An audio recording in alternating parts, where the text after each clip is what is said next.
Welcome to Voice Daily Finance, the most important news personalized for you every day. Supported by Voice.com. After listening to today's news, you'll know. First, US threatens 100% tariff as China weaponizes rare earths, with all eyes on the Trump-Xi October 30th meeting. In this episode, we'll break down the high-stakes trade showdown and what it signals for global inflation and market stability ahead of the summit. Second, India's Green Revolution miracle created a food surplus but also a paradox of farmer debt and severe ecological crisis. This discussion will reveal how this historical template intersects with today's tech booms and what it means for managing innovation's long-term hidden costs. Third, UK's £500 million Silicon Valley plan attracts a £10 billion private bet but faces a local infrastructure crisis threatening the entire project.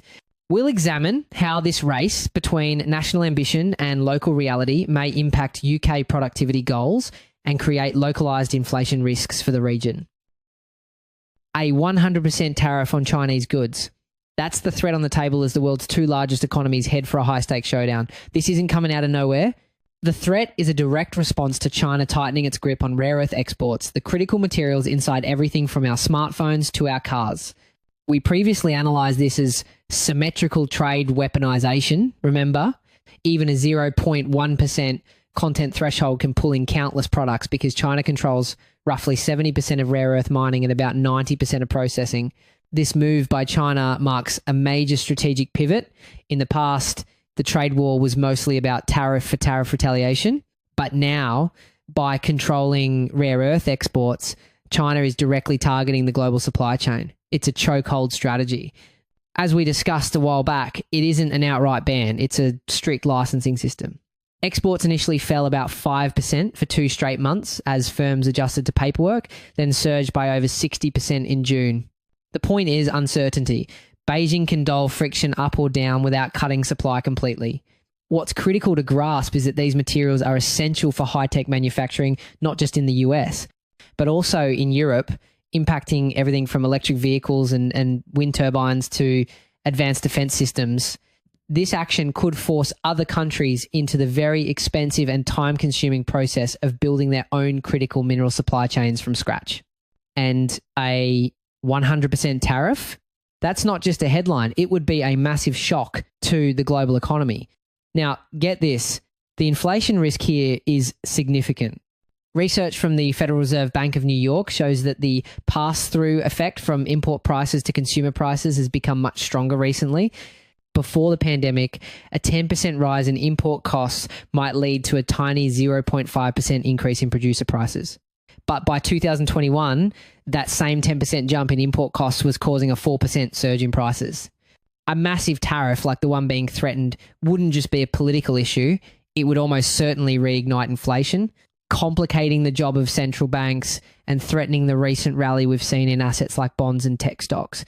And as we flagged a while back, licensing choke points threaten the broader disinflation narrative at central banks, potentially delaying rate cuts if input costs keep rising. The conflict has escalated to the highest levels. Donald Trump accused Beijing of trying to hold the world captive and of becoming very hostile. The tension grew so high that he even threatened to pull out of a long-planned meeting with Chinese President Xi Jinping.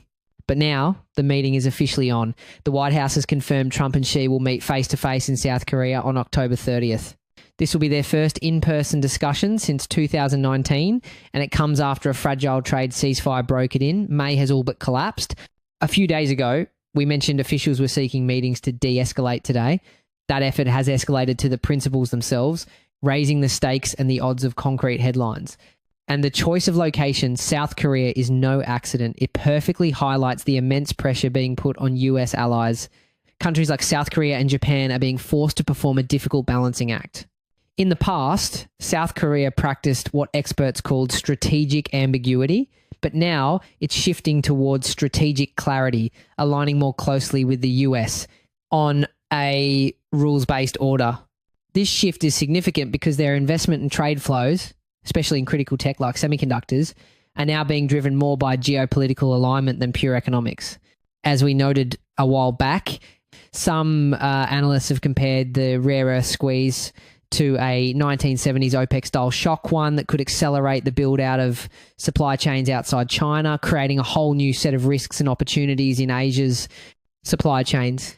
Interestingly enough, despite the public threats, both sides are projecting optimism.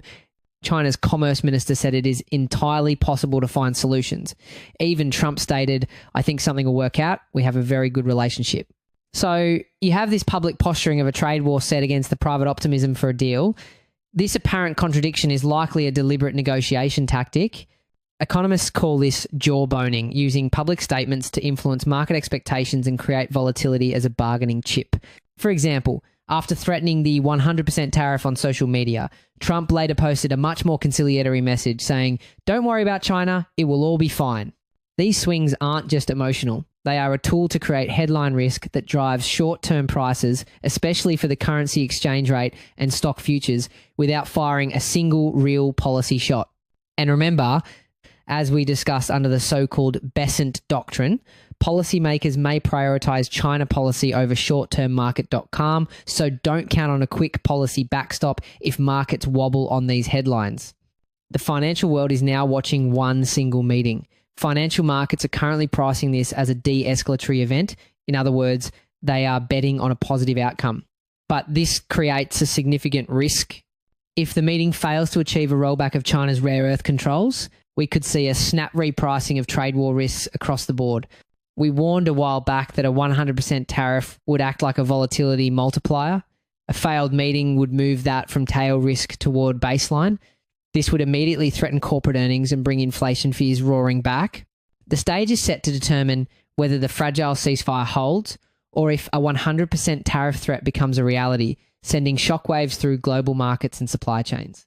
Therefore, the outcome of this meeting and any follow-up policy announcements will be the most important focal points to watch in the near term.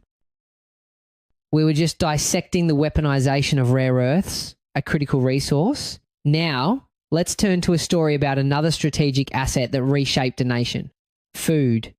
In the mid-1960s, the average Indian survived on just 417 grams of food a day, trapped in what was called a ship-to-mouth existence, a daily national trauma of waiting for grain imports. You know, this kind of food dependency isn't just about hunger. It's a critical geopolitical vulnerability. A nation that cannot feed itself has limited autonomy on the world stage, making its journey from food dependency to self-sufficiency a powerful leading indicator of its rising geopolitical power. The crisis was so dire, the Prime Minister urged citizens to eat sweet potatoes instead of wheat. But one man, a scientist named MS Swaminathan, saw a different path. Haunted by the memory of a famine that killed over 3 million people, he declared, "If medicine can save a few lives, agriculture can save millions." His plan was a massive gamble. In 1966, he convinced the government to import a staggering 18,000 tonnes of an experimental high-yield wheat seed from Mexico. The move was met with fierce resistance from bureaucrats who feared foreign dependence and from farmers who clung to familiar but failing crops. But Swaminathan pushed forward, personally walking the fields to win trust. In one state, he even enlisted prisoners to stitch seed packets for rapid distribution. The goal was to outrun starvation. His approach is a classic example of solving the last-mile delivery problem. In economics, this refers to the immense challenge of getting a product or service to the final user, especially in rural areas. The success of any new technology isn't just about the innovation itself, but about trust and effective last-mile implementation. The adoption rate by farmers is a direct, coincident indicator of whether the policy design is working. Swaminathan's genius was understanding that you have to win the trust of the end user, farmer by farmer. The result was a miracle. In just 4 years, India's wheat yields doubled. A nation facing famine was suddenly producing a surplus. Swaminathan, later called the Godfather of the Green Revolution, had transformed India into one of Asia's food powerhouses. The situation presents a fascinating duality. On one side, India's shift from food importer to exporter fundamentally reshaped global power balances. On the other, it exposed a painful paradox that followed. Despite the national surplus, many individual farmers faced immense distress. The massive increase in supply, without corresponding price supports or market reforms, led to collapsing crop prices and incomes. This shows that productivity gains alone are not enough. Farmer debt levels can become a critical lagging indicator of deeper structural failures in the economy. If that was just the appetizer, the main course is the severe environmental costs that followed. The intensive farming had severe environmental costs, draining groundwater and degrading soil. These are what economists call the second-order costs of innovation. For example, in Punjab, the heart of the Green Revolution, groundwater levels are now declining by 50 to 70 centimetres every year. The state consumes nearly 10% of India's total fertilisers despite having only 1.5% of its land area. This serves as a crucial historical lesson.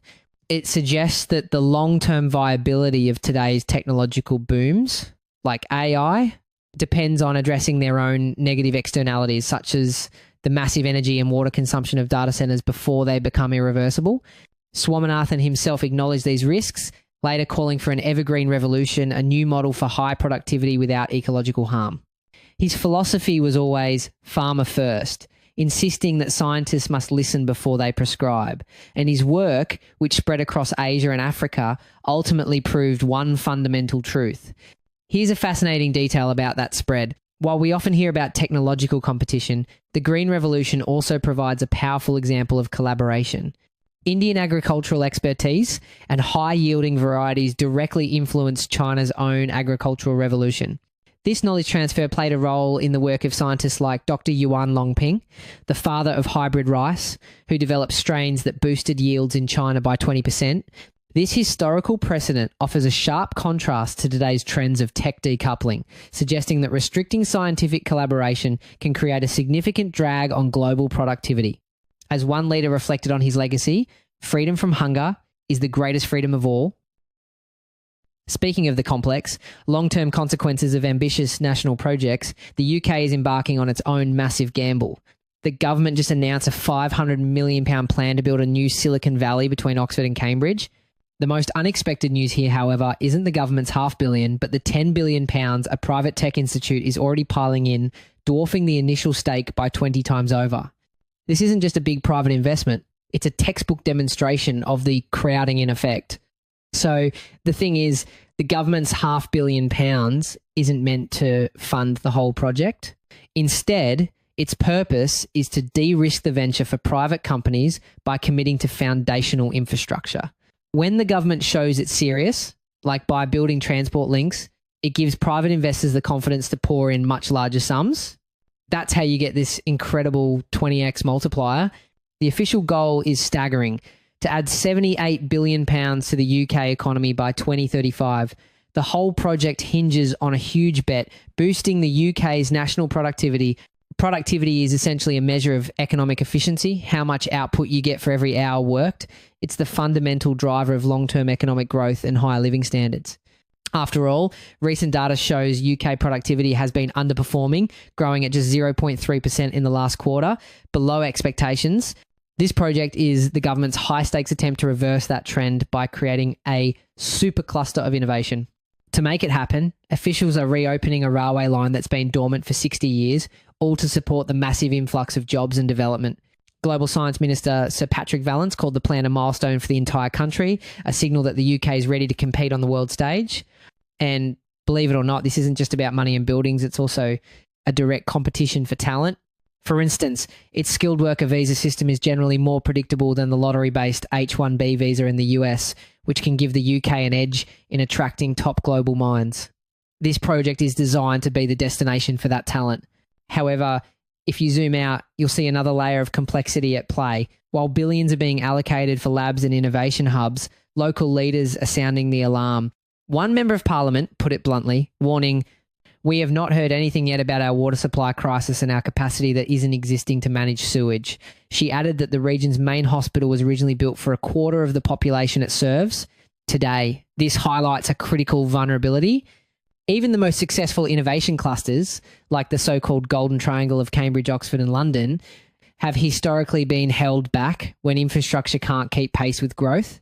It proves that you can have all the brilliant ideas in the world, but they can't flourish on top of crumbling foundations.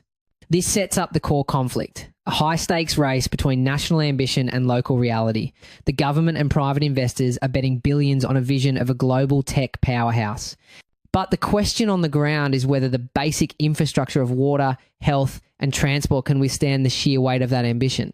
The surge of capital is undeniable, but it's now a test of whether this Silicon Valley can be built on a foundation that's already showing cracks. This isn't just a growth plan, it's a massive economic experiment with the future of an entire region on the line. So, what's the immediate risk? A localized inflation shock. Pumping this much money into one area could drive up prices, especially for housing and construction wages. In fact, the region, the east of England, already has an inflation rate of 3.2%. This flood of investment could push that even higher, making life more expensive for local residents and complicating the Bank of England's decisions on interest rates. The success of this project won't just be measured in new labs, but in whether it can manage these powerful economic side effects without breaking the local community. That's it for today on Voice Daily Finance. Follow, share, and stay tuned for daily updates coming your way tomorrow.